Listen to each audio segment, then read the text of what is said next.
Lecture 4-3, Molar masses and percent composition. As a preview, this lecture will be highly mathematical. See, first some definitions. A molecular mass is the mass in atomic mass units, or AMU, of an individual molecule. Basically what you do is you multiply the atomic mass for each element in a molecule by the number of atoms of that element, and then get the sum of all the masses of each of the different elements. A molar mass is the mass in grams per mole of 1 mole of a molecule. It is done just as you would a molecular mass. You take the molar masses for each of the elements, multiply it by the number of atoms of that element, and then get the sum of the masses. The molecular mass and the molar mass should be the same for each compound because, as a reminder from a previous lecture, the AMU is equal to grams per mole. And finally, down here at the bottom, basically what we have is the definition of the unified atomic mass unit in grams. Previously I'd given it in kilograms, but the number is still the same meaning, and that is 1.660539040 times 10 to the minus 24th grams. And basically 1 gram per mole is the unified atomic mass unit times Avogadro's number, which for some reason I forgot to put the rest of it on this slide, which is times 10 to the 23rd power. An empirical mass, or empirical weight, is the mass of the empirical formula, used mainly for ionic compounds, and also can be used in the determination of molecular masses. So, for example, in an ionic compound, magnesium chloride, we have 1 magnesium, 24.31 grams per mole, and 2 chlorides, 35.45 times 2. Sum those together for a total mass for this ionic compound of 95.21. This could also be called the formula mass,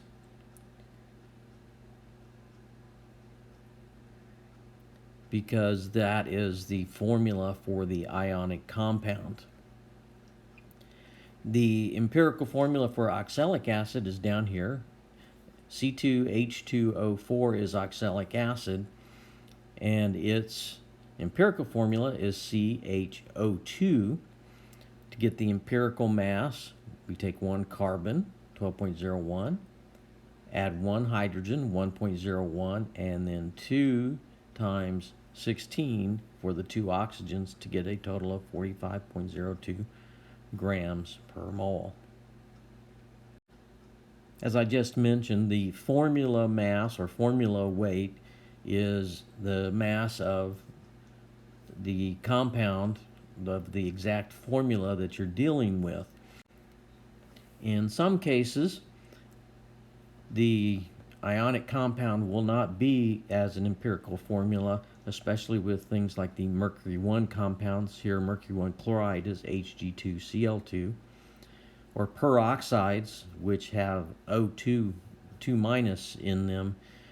We may not be using the empirical formula, but rather the formula mass or formula weight. So to calculate the formula mass for mercury 1 chloride, we have to multiply mercury by 2. That's 2 times 200.59 grams per mole. We have to multiply the chlorine by 2. That's 2 times 35.45, and add them together to get 472.08. At the bottom, with oxalic acid dihydrate, We don't talk about an empirical formula with hydrates because that would destroy the structure and the information that we need. So we're going to look at this and go through here and add 2 carbons and 2 hydrogens, 4 oxygens, and then finally I have here 2 times 18.02, which is the molar mass of water, for a grand total of 126.08 grams per mole. So here's a rather simple one. Carbon dioxide, 1 carbon, 12.01, 2 oxygens, 2 times 16, which is 32. Add them together to get 44.01. Some ionic compounds are complex. For example, here barium phosphate, the phosphate is in parentheses, which means that there are 2 units of phosphate. For the total, we are going to take 3 barium, or 3 times 137.33 grams per mole.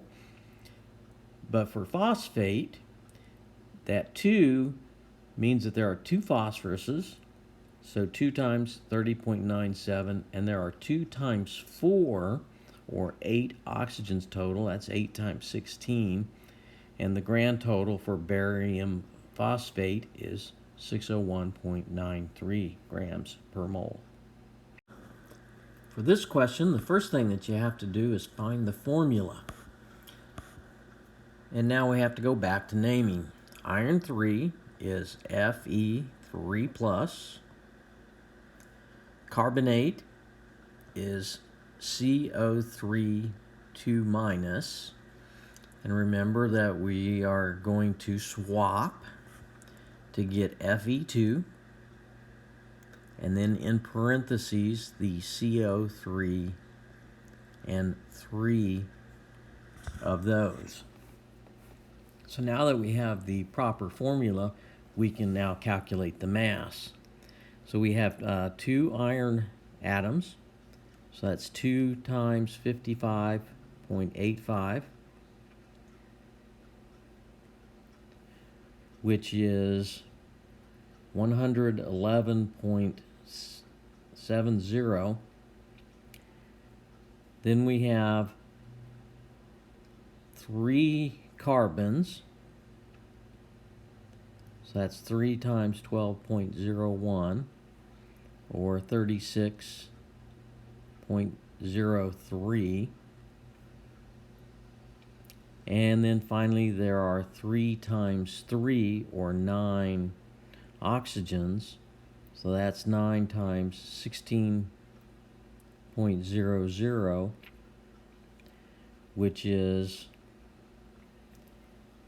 let's see if I can quickly do this in my head. That's 90 plus 54 is 144. Adding those up together, you get 291.73, and this can either be in atomic mass units or grams per mole. Here we kind of have a flow diagram of calculations that we'll be looking at. We can go from the mass of a compound to moles of a compound by dividing by the molar mass. We can then go from moles of compound in one of 2 directions. We can either multiply that by Avogadro's number, which gives us molecules of the compound, or we can multiply it by what's called a molar ratio, which gives then moles of the element in particular. And then finally, either from molecules of the compound or moles of the element, we can calculate the individual atoms that are in a compound, either by multiplying by Avogadro's number when you're coming from moles of the element, or using the molar ratio if you have molecules of the compound. Here we're going to calculate the number of moles of sodium chlorite in 10 grams of sodium chlorite. On this one, I gave you the molar mass of sodium chlorite, but you should check for yourself that 1 sodium, 1 chlorine, and 2 oxygens comes up to 90.44 grams per mole. So 10 grams of sodium chlorite divide by 90.44 grams of sodium chlorite per mole. That cancels the grams and leaves us with units of moles of sodium chlorite, and the answer is 0.1106 moles of sodium chlorite. We use 4 significant figures here because 10 grams is 4 significant figures and 90.44 is 4 significant figures. This next calculation is going to take us from mass to molecules. And just to review our flow diagram of before, we go from mass to moles by dividing by the molar mass, and then from moles to molecules by multiplying by Avogadro's number. The molar mass of HC2H4O2, which is acetic acid, is 60.05 grams per mole. So we're going to take 3.558 grams of acetic acid, divide it by its molar mass, and then multiply it by Avogadro's number to get a final answer of 3.568 times 10 to the 22nd. I wrote here atoms. That should be molecules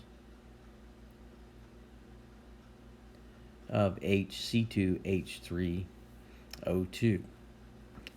From here, we can ask a couple of other questions, because remember, right, from molecules there was an arrow going down to atoms. So I ought to mention what the molar ratio is. Basically, the molar ratio is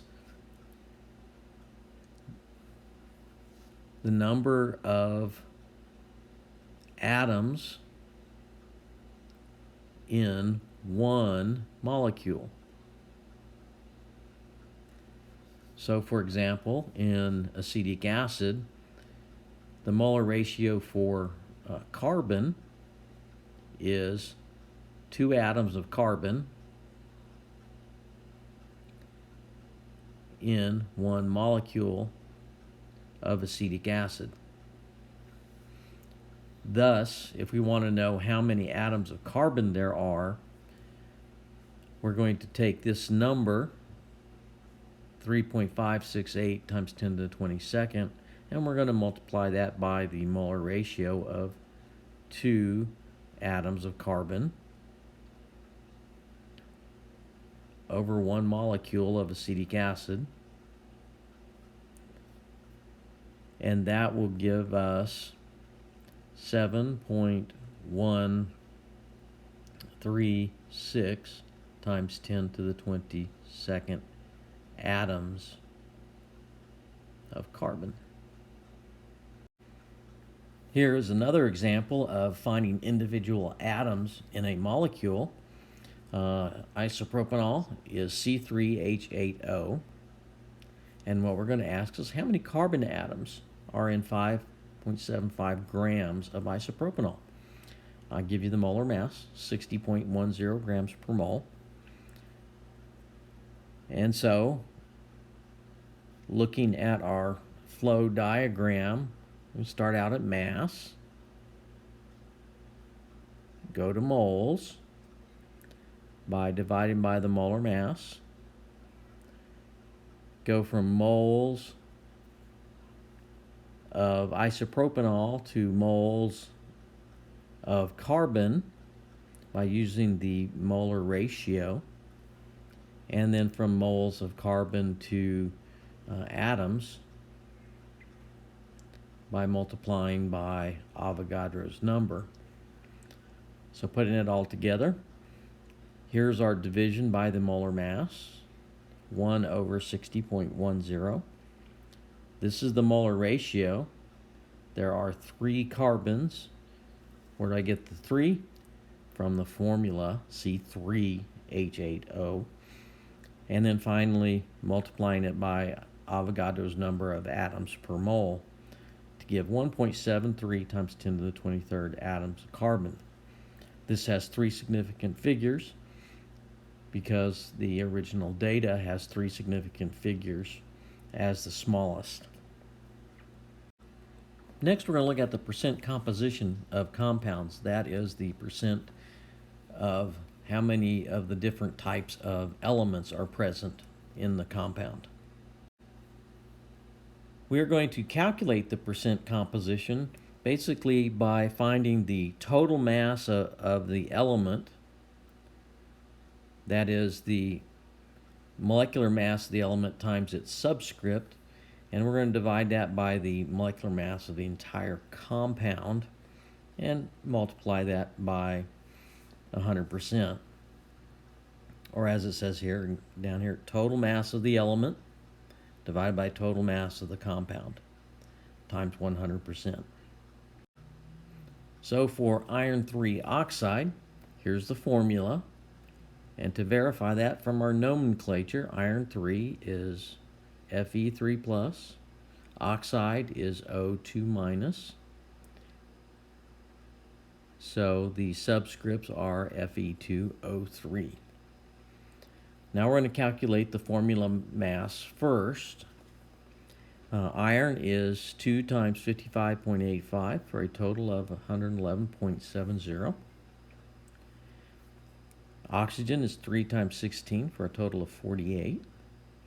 Add those together to get 159.70.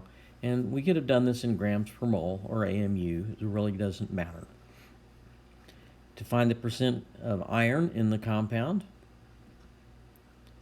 we take the total mass of iron, which is 111.7, and divide it by the total mass of the compound, 159.7, multiplied by 100% to get 69.944%. So what is the percent oxygen in the sample? Well, there are 2 ways to calculate it.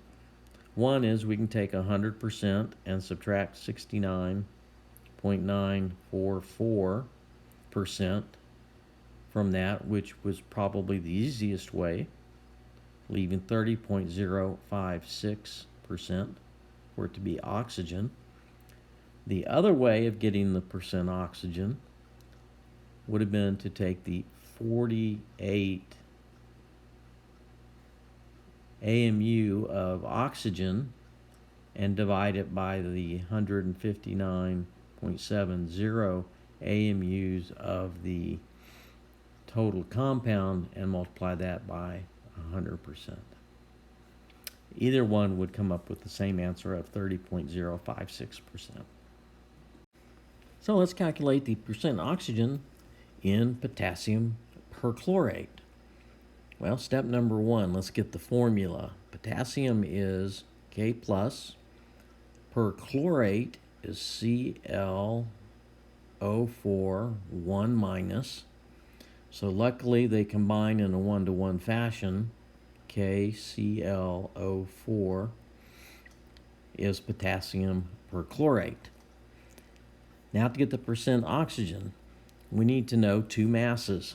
We need to know the total mass of oxygen and the total mass of potassium perchlorate so that we can divide the oxygen by the potassium perchlorate and multiply by 100%. So let's get the mass of the potassium perchlorate. Potassium is 39.10. Chlorine is 35.7. 0.45, and oxygen is 4 times 16, or 64. Then we have to add that all up. And that sums to 138.55 grams per mole. Here we have the mass for the oxygen. So the percent of oxygen is 64 divided by 138.55 multiplied by 100%, which equals 46.19% oxygen.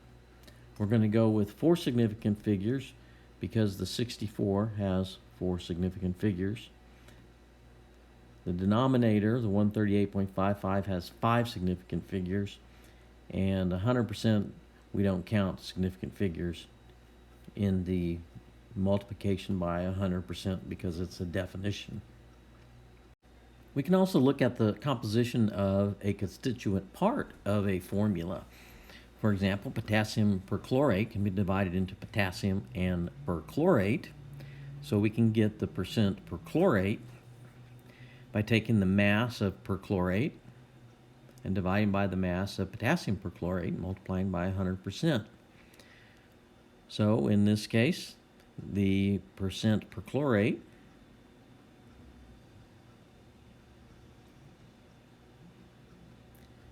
is going to be 64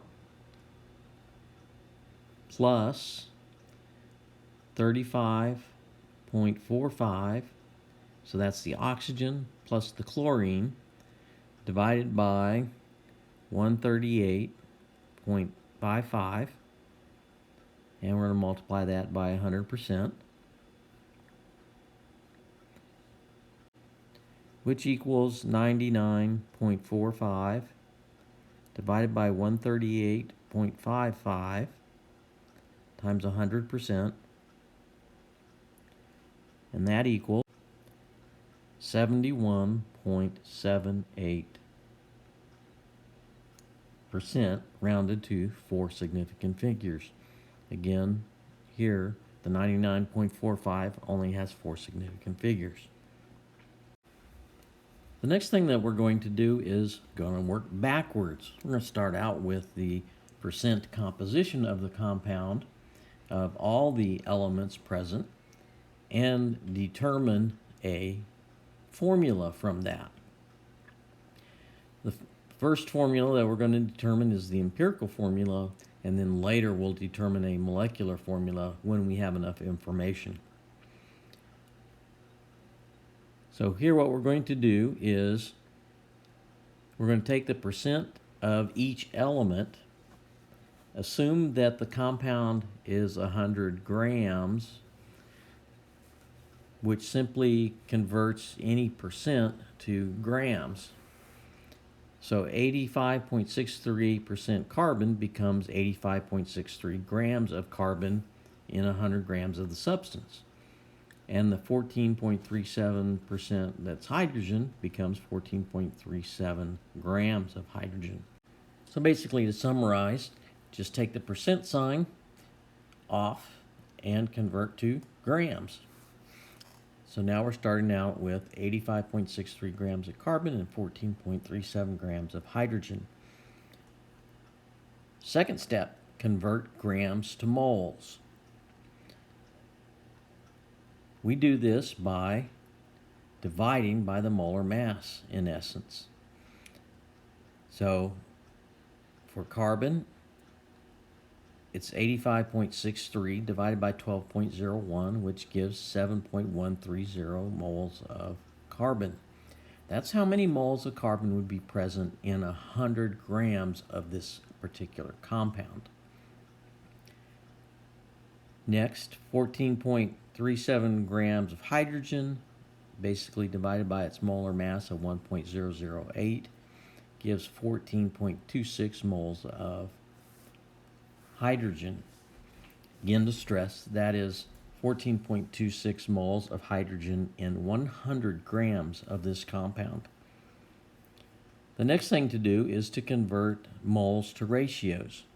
We're going to take the smallest number, in this case 7.13, and divide it into each of the number of moles for each of the other elements. So 7.13 moles of carbon divided by 7.130 moles gives us 1 carbon. For hydrogen, 14.26 divided by 7.13 gives us 2 hydrogens. So that tells us in this compound that there are 2 carbons and 1 hydrogen. Most of the time, they'll come out as whole numbers. Sometimes they'll come out as fractions, and we'll deal with that later. So the empirical formula is CH2. To convert an empirical formula to a molecular formula, we need some more information, and that is we need to know the molar mass. The molar mass of this compound is about 84 grams per mole. We need to determine first how many empirical units are in our molar or molecular formula. To do that, you simply take the molar mass and divide it by the empirical mass. This ratio should always come out to be a whole number or very close to a whole number. To determine the empirical mass, remember that the empirical formula was CH2, so the empirical mass is 12.01 plus 2 times 1.01, which is 14.03, and I just kind of left off the 0.03 and made it approximately 14, and it gives us a nice round number of 6. This basically tells us that there are 6 empirical units.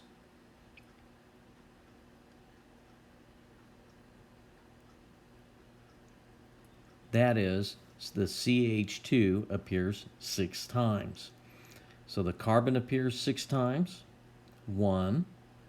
The hydrogen appears 6 times, 2, or the formula is C6H12. You can also look at it like this. You have CH2, and we can put that in parentheses, and we have 6 of these empirical units, and then carry the 6 back inside to get C6H12. Well, let's make it a little bit more difficult. Let's go with 3 elements. In this case, we're going to have carbon, oxygen, and hydrogen. Again, we're going to assume 100 grams. So we're going to have 54.52 grams of carbon and 36.32 grams of oxygen and 9.16 grams of hydrogen. We need to convert these grams to moles. So we're in grams to moles. Divide carbon by 12.01 grams per mole. Divide oxygen by 16.00 grams per mole. And divide hydrogen by 1.01 grams per mole. And this will give us the number of moles of each of the elements in 100 grams of that compound. So for carbon, we have 4.540 moles of carbon. For oxygen, we have 2.27 moles of oxygen. And for hydrogen, we have 9.069 moles of hydrogen. I'm not worrying about significant figures here, but I don't want to round these up to very small numbers because sometimes these last digits will help give us a closer whole number ratio set. So looking at all these, the lowest of these is 2.27. So for carbon, I'm going to take 4.54 and divide it by 2.27, and I'm going to get 2 carbons.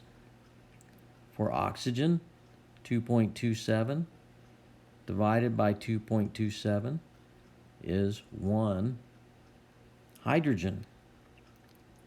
I mean, 1 oxygen. Pardon me. My bad. For hydrogen, 9.069 divided by 2.27, and that equals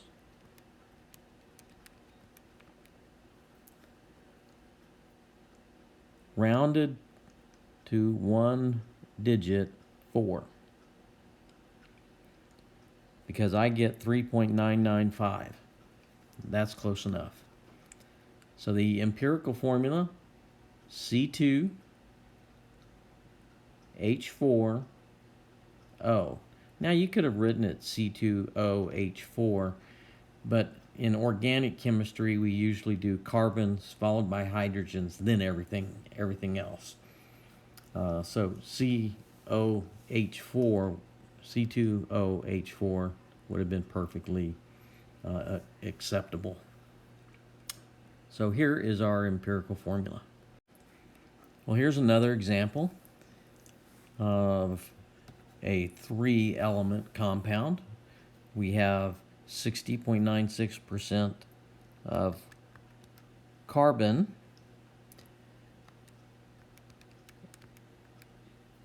and so I'm going to take 60.96 grams of carbon, divide it by its molar mass, 12.01, to get 5.076 moles of carbon.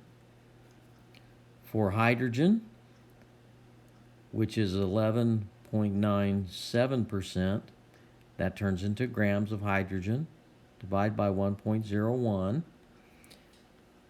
So I get 11.85 moles of hydrogen, and then finally there are 27.07 grams of oxygen. I'm going to divide that by 16.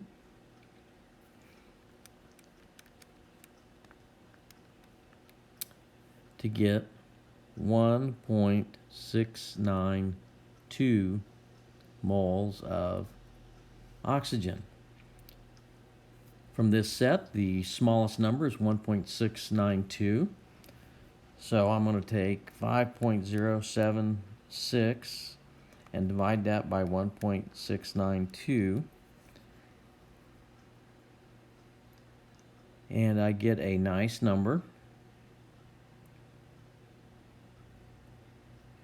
of 3. So there are 3 moles of carbon in the molecule. For hydrogen, 11.85 divided by 1.692, and that is 6 molecules of hydrogen.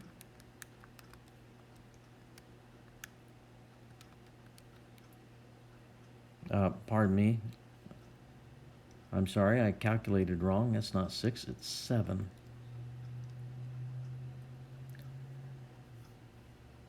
And then finally, for oxygen, there's simply one oxygen.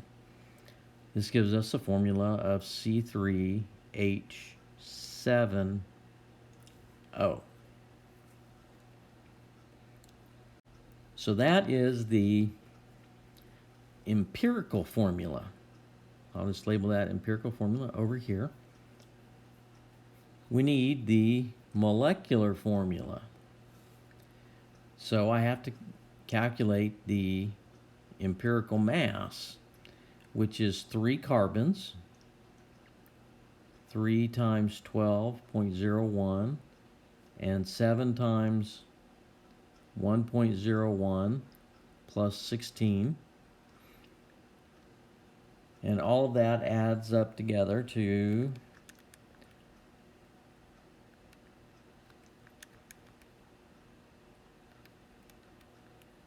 a total of 59.10. The ratio then is 118 divided by 59.10, which is close to 2, which tells us that for our formula there are 2 empirical units, so we have to double everything. Molecular formula is C6H14O2. That is one method. There is an alternative method. In the alternative method, what we can do is use the actual mass of 118 grams per mole and find out from there the actual mass of carbon, the actual mass of hydrogen, and the actual mass of oxygen. So 118 grams times 0.6096. So that's converting the percent to the decimal form.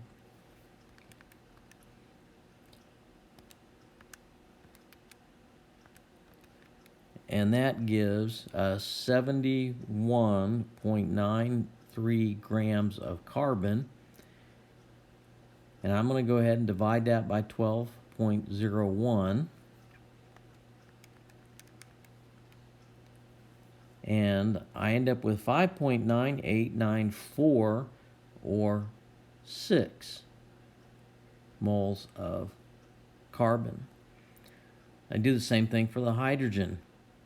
118 grams of the compound times 0.1197 as the decimal form of the percentage, and that gives 14.12 grams of hydrogen. Divide that by 1.01, and I get 13.985, which is rounded up to a whole number, 14. And then finally, 118 grams for the compound times 0.2707, which again is the decimal form of the percentage of oxygen. And I get 31.94 grams of oxygen. Divide that by 16, which is the molar mass of oxygen, and you get 2, rounded up. Now we have the formula in a more direct manner, C6H14O2. And if I wanted to know the empirical formula, just divide everything by 2 to get C3H7O.